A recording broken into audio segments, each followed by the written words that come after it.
Bismillahirrahmanirrahim. Assalamualaikum warahmatullahi wabarakatuh. Alhamdulillahirabbil alamin. Wassalatu wassalamu ala sayyidil mursalin wa imamil muttaqin wa ala alihi wa ashabihi ajma'in. Alhamdulillah. Kita kali ini dapat membaca kitab yang agung sebagai satu muqaddimah usul fiqh mazhab Syafi'i rahimahullah, iaitu Al-Luma'. Tapi kita ambil bab yang saya rasa menariklah. Kalau kita ambil daripada awal, kita ulang benda yang samalah, definisi yaqi wa qal. Yang tu saya rasa Asatiza dah boleh baca dan menelaah. Cuma usul fiqh ni kita faham dia adalah menumpukan kepada 3 aspek penting. Itu mengaji kitab usul fiqh pun macam tu je. Yang pertama, ma'rifatul masadir, mengenal sumber rujukan. Apa reference kita? Itu apa-apa semua begitu. Kalau kita belajar law pun macam tu juga. Sumber kita, apa dia best practice, kemudian common law, kemudian apa nama dia, apa-apa yang diputuskan oleh hakim lah tafsiran. Jadi dalam syariah mesti ada sumber rujukan. Jadi kita akan belajar tentang Al-Quran, kemudian kita belajar qiraah syadzah. Jadi kita akan kajilah qiraah syadzah itu hujjah ataupun tidak hujjah. Jadi itu perbahasan dia. Kemudian kita belajar sunnah. Adakah hadis mursal itu hujjah? Apa syarat-syarat dia? So, ini mana kita nak teliti. Kemudian ijma' mana yang hujjah, ijma' mana yang tidak hujjah. Kita ijma' banyak.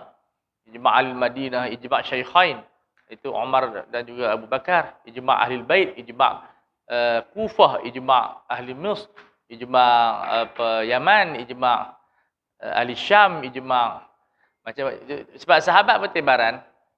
Jadi kalau satu penduduk tu berijma', adakah sebagai hujjah? Jadi perbahasan. Maka akan diteliti. Jadi kalau sampai peringkat, oh ini bukan hujjah. Jadi tidak boleh dijadikan sebagai dalil. Begitu yang qiyas. Kita qiyas luas, ada qiyas fasid, ada qiyas sahih. Itu yang istishab, itu istihsan. Jadi usul fiqh peranan dia nak memvalidkan. Ini kamu boleh pakai hujjah tak? Jadi sejauh mana sebagai hujjah al-masalih mursalah, sejauh mana al-masalih mursalah diguna pakai. Jadi ini yang dikatakan ilmu usul itu yang pertama. Yang kedua adalah ma'rifah kaifiyatul istidlal ataupun ma'rifatu kaifiyatul al-istifadah. Bagaimana kita nak faham dalil, bagaimana kita nak menggunakan dalil. Kita ada zahir, ada nas, kita ada muawwal, kita ada mubayyan, kita ada mutlak, kita ada muqayyad, ada nasakh, mansukh, ada perbahasan lughat, dipanggil ihtimalan asyarah, tahsis, nasakh, idmar, majaz. Benda-benda tersebut dia, kita bila baca Al-Quran, semuanya masuk di dalam alfaz. Alfaz ni banyak, ada mutaradif, ada musyakkik, ada mutawatir, ada mubayyin. Benda-benda macam ni yang penting sebenarnya. Itu yang dia ajar dalam ilmu usul fiqh. Bukan usul fiqh itu ajar Al-Quran itu hujjah. Hafal dia membahaskan Quran mana yang hujjah. Begitu. Mesti Quran yang mutawatir. Jadi apa, macam mana kita nak tahu Quran itu apa dia apa yang mutawatir dia? Sahabat mutawatir kemudian tidak mukhalif li nahwi Arabi. Maksud dia apa nama dia mesti tepat dengan qawaid bahasa Arab. Kemudian tak boleh qiyas. Walaysa lil Qur'ani madkhalul qiyas. Dalam Syatibi dia sebut itu. Maksud Quran tak ada qiyas. Memang kena baca macam tu. Dia tak macam fiqh. Fiqh kita boleh ijtihad, boleh qiyas. Macam bismillahirrahmanirrahim. Macam mana kita nak tatbikkan dalam pembacaan lain? Satu ayat tu je kan Syekh. Bismillahirrahmanirrahim dalam surah An-Naml kan. Innahu min Sulaiman. Surah Hud. Bismillahirrahmanirrahim. Macam mana kita nak? Tak tahu. Kalau kita tak belajar, memang tak tahu nak sebut. Kita akan sebut Bismillahirrahmanirrahim lah macam biasa. So Al-Quran memang diambil daripada masyayikh. Diambil daripada orang kata apa? Guru Quran. Sebab tu disebut la yu'khadhul Quran min mushafiyyin ataupun mashafiyyin. Jangan diambil Quran daripada orang yang baca Quran sendiri. Mana dia buka kelas Quran, siapa guru dia? Tak ada guru. Mungkin ilmu lain kita boleh belajar lah. Tapi Quran ni kita kena sabar. Sebab dia tidak ada majal qiyas. Tak ada ijtihad. Memang begitu. Dan yang ketiga adalah ma'rifatul bahith. Ma'rifatul khubara. Siapa yang pakar? Jadi bila kita belajar usul fiqh, dia memperkenalkan kita siapa yang layak mengkaji. Itu orang yang faham syariah, yang ada kekuatan bahasa Arab, yang belajar ilmu usul fiqh, yang faham fiqhul waqi', yang faham usul Quran, usul hadis. Dan dia majalat. Makna dia tengok ruang lah bidang apa yang kita nak kaji. So usul fiqh satu ilmu disiplin yang sangat luar biasa. Itu maksud itu ilmu usul. Kalau orang tanya apa itu jawapan dia tak ada apa yang lebih daripada 3 tu. Secara am, tak ada penambahan lah. 3 tu je. Esok kita exam lah, insya-Allah. Soalan Pak Isa saya siap tu. Right yang pangkah tak payah mana. Jadi orang kata apa? Al-lumah ini kita pun lumah cahaya untuk memahami mazhab Syafi'i. Sebab memang Al-Imam Syirazi dia tulis kitab ni untuk kita faham manahij mazhab. Ya. Mana kita tahu mazhab Syafi'i ini macam mana. Dan setiap mazhab dia ada manhaj, tapi maknanya tak berbeza apa pun. Beza usul fiqh. Pecahan-pecahan usul fiqh Hanafi, usul fiqh Hambali, usul fiqh Hanafi, Syafi'i, mutakallimin, Mu'tazilah. Beza tak banyak mana. Kesudahan dia adalah usul fiqh juga lah. Kadang sekarang ni dia beza pula usul fiqh fuqaha, kemudian usul fiqh ahlul hadis. Semua taksim tu hanya taksim penulisan, tapi tak ada kesan yang apa. Tak ada. Yang tu juga tak ada fuqaha ni yang tolak hadis dan tidak ada ulama hadis tolak fiqh. Cuma nampak macam mana dia lebih kurang macam hidup kita lah, macam-macam organisasi ada macam tu lah. Tapi hakikat usul fiqh yang tu juga perbahasan Quran, sunnah. Beza tak banyak mana. Baik. Kita akan masuk bab yang menarik lah. Iaitu bayan bab al-fardi wal-wajibi was-sunnati wan-nadbi. Tapi kalau kita baca waraqah, simple perbincangan dia. Yang ni panjang, kita akan habiskan munaqashah yang ilmiah yang baik dan memberi kita punya kefahaman pun luar biasa. Habis kitab ni kita akan sambung balik qaidah fiqhiyah habis bulan 1 nanti. Kita ada 2 lagi. Ada 3 tapi digabungkan jadi 2 kali jumpaan. Kita akan baca yang saya susun itu. Mukadimah majmuk ke apa? Kita check tengok. Kemudian kita akan tengok kepada perbahasan ilmu-ilmu adabul fatwa insya-Allah. Dan bulan 2 habis bulan konvo lah. Saya tak konvo. Konvo Haji Ibrahim akan teranglah bulan berapa nak buat insya-Allah. Wal wajibu wal fardu wal maktubatu wahid. Ini dibayar li'umlah wahidah, musamma wahid. Bila ini indana inda Syafi'iyah. Bila sebut wajib, bila sebut fardu dan maktubah maknanya sama. Ai ilzam, ai talabul fi'li. Syariat nak kita buat. Apa yang kita bayangkan, kalau kita tinggal yu'aqab fil akhirah. Akan dia azab di akhirat wa yudhammu fid dunya. Lepas tu kita baca kitab takrif wajib ni macam-macam. Ada yang sebut ma yu'aqabu. Bila sebut ma yu'aqabu ai fil akhirah. Tapi definisi tu tak berapa tak kuat sangatlah sebab kita nak bincang fiqh ni bukan benda di akhirat, nak bincang dunia ni. Akhirat serah pada Tuhan lah. Sebab ada orang yang buat maksiat tak dia azab. So definisi tu pun agak kurang sempurna. Jadi yang tepatnya ma yudhammu, dicela lah siapa buat maksiat memang orang hentam dia lah. Jadi, bila kita terangkan kepada masyarakat, bila Allah Ta'ala wajibkan, apa yang kita bayangkan? Yang pertama, benda tu kena buat. Yang kedua, tak boleh tinggal melainkan kewajipan yang lain. La yajuzu tarku wajib illa li wajibin akhar. Tidak boleh meninggalkan kewajipan syar'i melainkan ada kewajipan yang lebih besar atau sama dengan dia. Kalau kewajipan itu rendah daripada dia, tak boleh tinggal. Cari duit, wajib. Siapa kata cari duit dunia? Talabul halal, talabul kasbil halal, fariidatun ba'da fariidah. Tapi belum bertemu yang semayang tu wajib. Tapi dia lebih a'zam. Maslahatan. Sebab dari segi qawaidul maqasid. Kalau ada berkesempatan saya mungkin nak baca qawaidul maqasid dengan tuan-tuan guru. Saya ajak buku tu dengan hakim-hakim seluruh Malaysia, dia ada 80 kaedah, mungkin kita ambil 40 kah. Yang tu insya-Allah pengajian kita penutup. Maqasid syariah, qawaid maqasid syariah. Hari itu kita mengaji maqasid syariah. Dah alhamdulillah kita akan cetak, ide akan cetak yang maqasid kita belajar tu. Apa siap dah terjemahan. Tu depa jual, saya tak jual depa. Nipis lah, tak jual 20 ke 30 muka surat, 40 muka surat. Jadi kita yang bulan 2 ni kita belajar qawaidul maqasid. Di antara qawaidul maqasid ialah takdim masalih ukhrawiyah ala masalih dunyawiyah. Jangan kita kata itu berniaga tu dunia aja. Yang tu yang menyebabkan orang pandang, orang akan anggap berniaga ni dunia. Bukan masalah berniaga tu dunia, masalah dia maslahah ukhrawiyah wajib diutamakan ke atas maslahah duniawiyah yang wajib. Sebab yang ni sembahyang akhirat. Jadi bila berlaku pertembungan di antara wajib duniawi dengan wajib ukhrawi, utamakan wajib ukhrawi. Tapi bila kita cerita ni kita meninggalkan perniagaan kerana dia duniawi semata-mata. Huraian macam tu akan menggambarkan kepada orang Islam perniagaan itu tak penting. Nampak tak? Orang pun malas bekerja sebab orang kata itu duniawi, tak ada. Sedangkan itu wajib syar'i. Qawaid buku itu subhanallah akan menjadikan kita lebih orang kata apa, lebih power ya, power ranger. Sebab itu, ya silakan.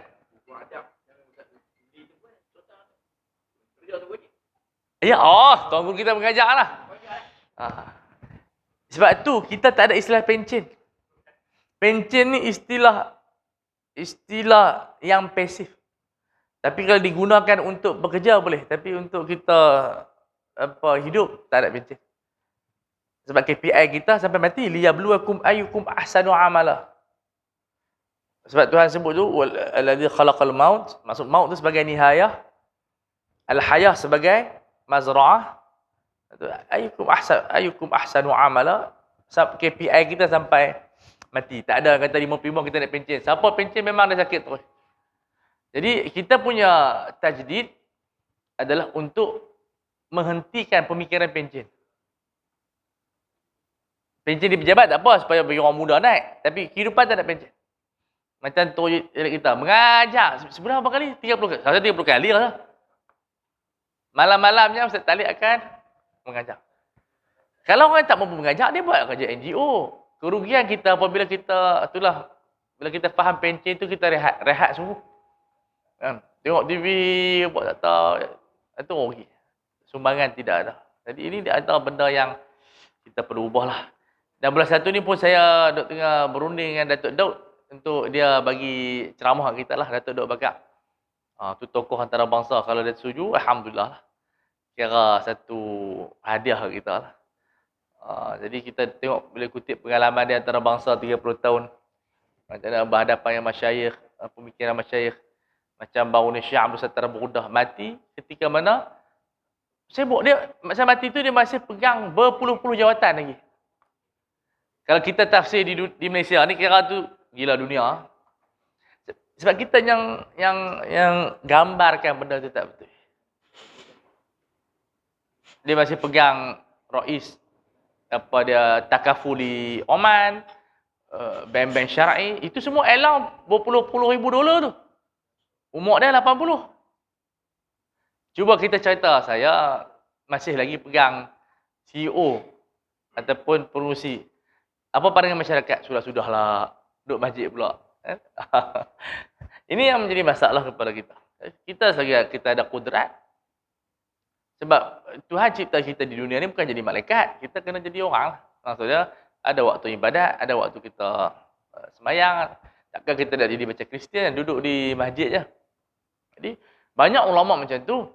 Syekh Abdul Sattar Burdah, seorang tokoh ulama yang besar, meninggal dalam keadaan jawatan yang begitu banyak. Jawatan syar'i, maksudnya jawatan dia. Tapi dia memang seorang yang faqih mujtahid lah. Seorang yang alim besar. Banyak lah, dah ulama tinggal sikit sangat. Ulama yang orang kata apa? Betul-betul yang ulama yang solid. Yang mereka ni faham syariah dalam keadaan yang tepat. Wa huma ma ta'allaqa al-iqabu bi tarkihi. Maksud dia azab di akhirat itu bounding. Ta'allaq maksud dia terikat dengan meninggalkan kewajipan tersebut. Jadi kewajipan ada dua. Satu kewajipan yang bersifat maslahah duniawiyah, seperti kerja, kahwin. Ya, kemudian maslahah ukhrawiyah, ibadat-ibadat kita. So, dua-dua benda tu tinggal berdosa. Setengah orang yang masuk jemaah tabligh, mereka dah tak anggap dah bagi nafkah pada isteri, bukan semua, sebahagian. Adalah satu benda yang penting lah. Tengok. Sebab dia faham, bila dia berdakwah, biar semuanya, Allah Ta'ala yatawalla, Allah Ta'ala tanggunglah. Dan kita dah, kan ayat gitu kan, kita dah buat kerja ni, Tuhan jaga kita semualah. Kita buat kerja agama Allah. Itu yang menjadikan bahasa pendakwah dia akan pengaruh orang yang jahil ni. Orang jahil pegang tu dia kata tak apa, Tuhan jaga urusan anak bini kita pergi berjuang. Oh, itu adalah pemikiran yang merosakkan dunia dan akhirat. Takkan Islam datang nak merosakkan kehidupan orang, nak merosakkan kehidupan keluarga, nak merosakkan kehidupan masyarakat. Lepas tu nak melingkupkan pejabat. Orang yang terlibat dulu dalam dakwah, dalam macam-macam, tinggal kerja pejabat ni. Ada yang sanggup tinggal belajar, tinggal pergi usrah. Itu lagi lah dosa besar. Kenapa? Kefahaman. Di Mesir tak beritahu banyak lah. Tapi kuliah sebab apa? Usrah ni wajib. Tak tahulah mereka macam mana otak mereka kan. Jadi susunan pemikiran tu yang merosak. Takkan Islam datang nak buat benda pelik-pelik. Islam ni agama yang semua boleh terima, elok apa. Tak ada apa yang pelik-pelik. Yang pelik ni maksud dia ada pemikiran-pemikiran khawarij. Khawarij yang mencipta pemikiran pelik-pelik ni. Asing daripada orang, duduk asing daripada daulah, tak berinteraksi. So kita sekarang ni berhadapan dengan satu isu yang saya terlibat zakat ke. Itu pembayaran zakat. Orang tak nak bayar kat PPZ ataupun lembaga zakat. Mereka nak kutip sendiri. Ini muskilah juga. Kita ni duduk negara mana? Yang ni guru takmir kena sebatkan balik, suruh orang bayar zakat kat ni lah lembaga zakat. Tulis talik ceramah. Kena lebih kuat sikit. Sebab kita di lembaga zakat menghadapi masalah bila main zakat fitrah je tak bayar zakat. Dia bayar kat mana kita pun tak tahu. Sebab tak tahu dia punya pemikiran tu masih dia duk anggap lembaga zakat ni zalim begini ni. Masih ada pengurusan yang tak betul. Jadi hak ni yang kita kena betul. Syariah clear, tak ada apa yang kalut. Sebab kita tengok bila pusat zakat kutip, banyak benda yang dapat diselesaikan. Jadi kita sebagai guru takmir, kita ada satu kewajipan nak terang, nak pulihkan balik pemikiran ni bukan senang. Jalan kita ilmu, alhamdulillah, kita terang kepada masyarakat dengan cara yang baik. Qala ashabu Abi Hanifah. Ni ulama. Ashab di sini bukan kawan. Sebagai buku-buku terjemahan dia bukan kawan-kawan. Maksud pengikut. Maksud dia istihab manahij. Dia follow metodologi imam tu. Kalau berkawan ni, berkawan bukan mengaji. Berkata kawan-kawan Abu Hanifah tu macam kawan sembang. Jadi ashab ni maksud dia atba'. Atba' itu bahasa fiqh hanya. Semua mazhab tu qala ashabuna. Al-wajibu ma thabata wujubuhu bidalilin mujtahidin fi kal-witri wal udhiyati 'indahum. Dia kata wajib ni sabit zanni. Yang sabit kewajipannya dengan dalil mujtahidin fi, yang boleh diijtihad. Maksud zanni, mujtahidin fi maksud dia benda yang boleh diijtihad, iaitu zanni. Kalau witir mengikut mazhab Abu Hanifah wajib. Tinggal berdosa, tapi orang kata apa, tak dosa besar lah, dosa kecil. Yang sembahyang 5 waktu tu, mereka tak buat nama wajib, mereka berfardu. Itu dalam mazhab Hanafi ni pening sikit kita. Sebab mereka ada dua kewajipan di sana. Satu atas nama fardu, satu atas nama wajib. Wajib, tolak, tak kafir. Fasik ya. Fardu, tolak, boleh jadi kafir. Sembahyang 5 waktu, fardu. Bacaan Fatihah wajib anda Abi Hanifah. Begitu. Tinggal sembahyang, tinggal Fatihah tak batal. Cuma berdosa. Ya, sah. Tapi sebab tu mazhab Abu Hanifah tak apa nak sesuai di Malaysia, pening orang. Mungkin dia sesuai di India, Pakistan. Orang Pakistan, India ni dia pick up. Dia orang kata apa? Dia orang cerdik kan. IT semua dari India apa orang cerdik India. Bukan depa tak cerdik. Ha? So, lawyer depa je sembang. Kono-kono depa betul. Tak payah pergi lawyer dah, pergi mamak depa je, kedai makan. Depa kira-kira depa betul, tapi tak kira pun. Ha? Cuba bayangkan kita nak cuba susah kalau kita di Malaysia ni mazhab Abu Hanifah nak terang satu wajib satu fardu. Tuan-tuan, maksud takbir nak kata apa? Takbir ihram ni. Takbir ihram Hanafi, dia tak kata rukun, dia kata syarat. Jadi, pening. Syafi'i nak dia kata rukun. Kita nak cerita syarat pula. Menghadap kiblat syaratlah. Jadi bila syarat, kita boleh takbir tak menghadap kiblat. Dekat bar tu sebab nak masuk dah barulah menghadap kiblat. Jadi kita mula-mula takbir tu Allah boleh start. Kalau kita baca Syafi'i tak sah. Pening. Tapi kalau muamalat memang bagus. Tapi kalau ibadat Hanafi kita pening sikitlah.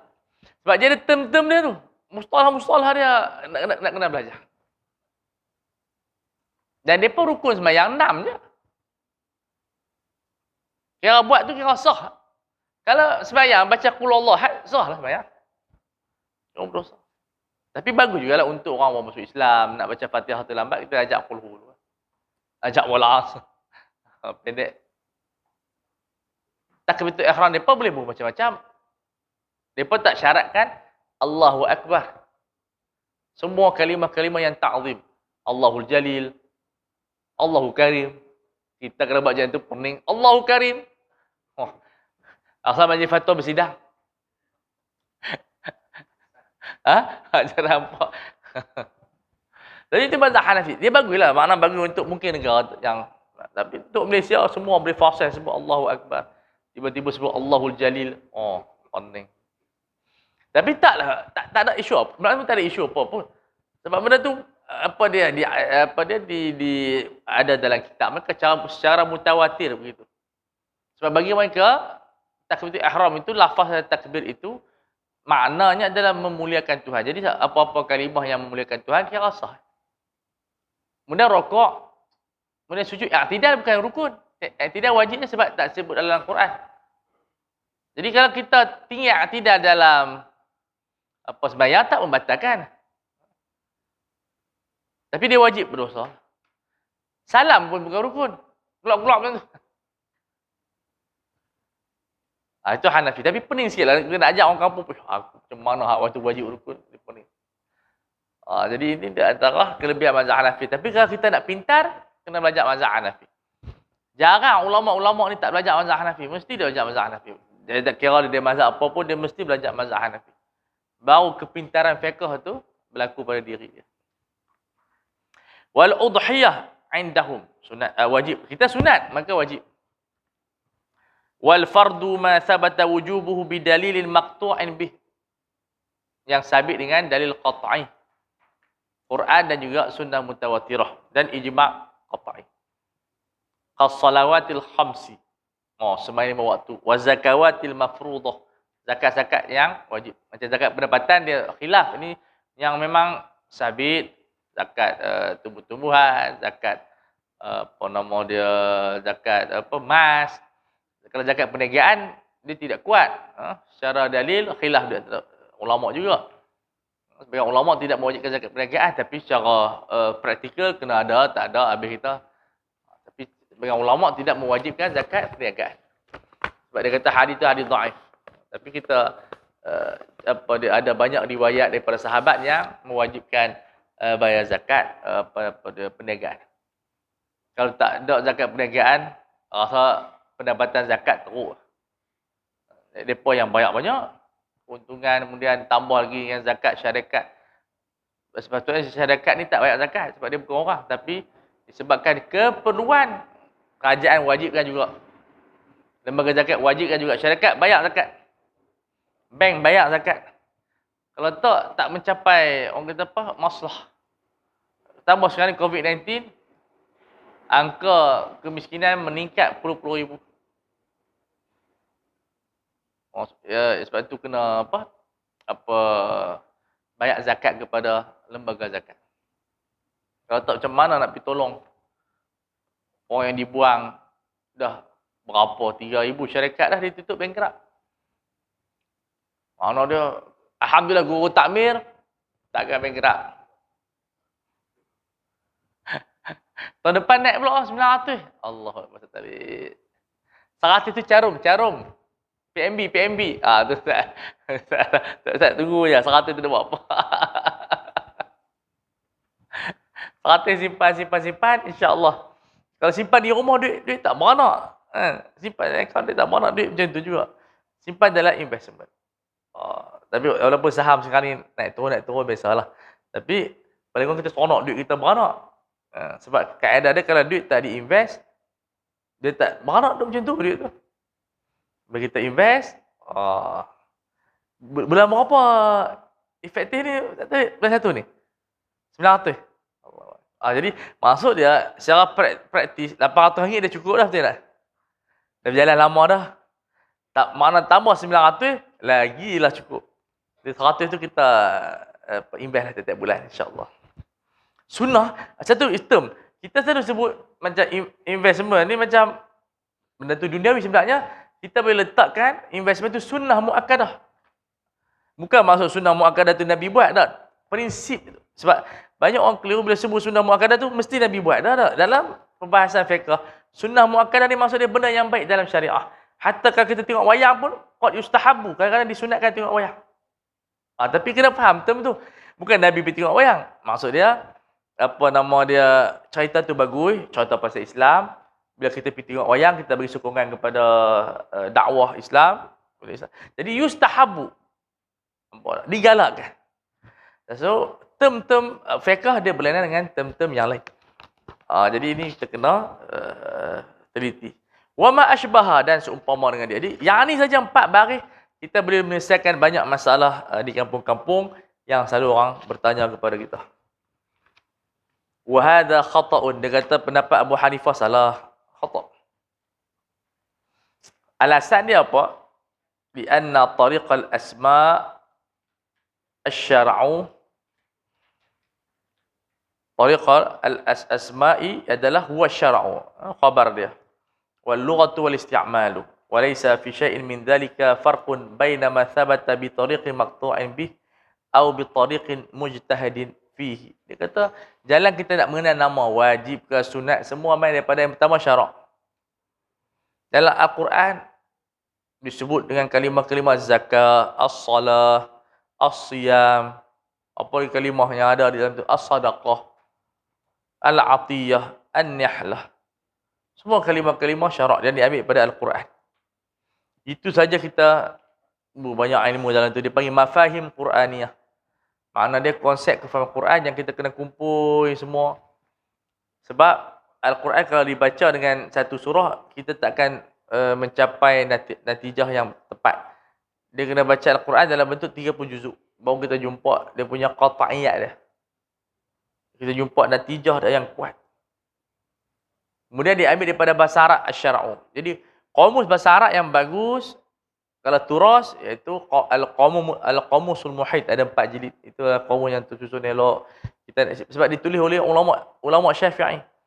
So, kalau kita sebagai mazhab Syafi'i, kita ada qamus khas, itu kita ada Al-Qamus Muhit. Ulama tu dah hafal, depa hafal Qamus Muhit tu 4 jilid. Ada lebih kurang 60,000 kalimat. Tak salah, 60,000 kalimat.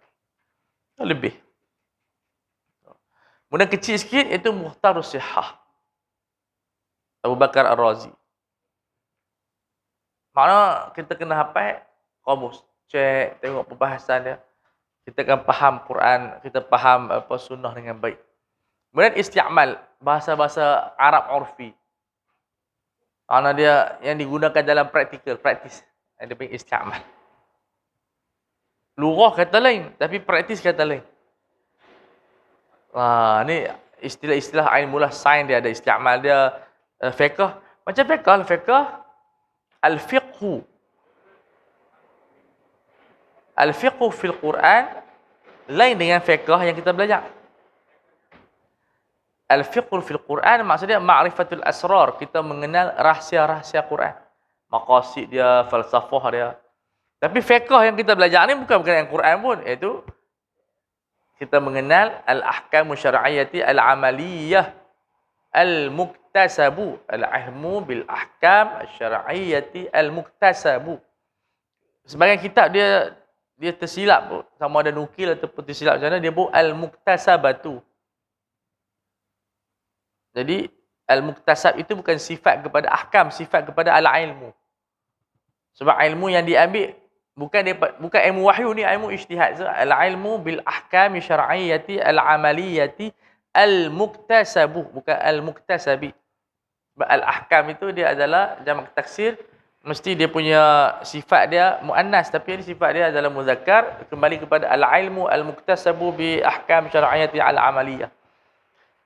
Jadi fiqh dia begitu, min adillah tafsiliyah. Tapi dalam Al-Quran, akidah pun fiqh juga. Tafsir pun fiqh juga. Tasawuf pun fiqh juga.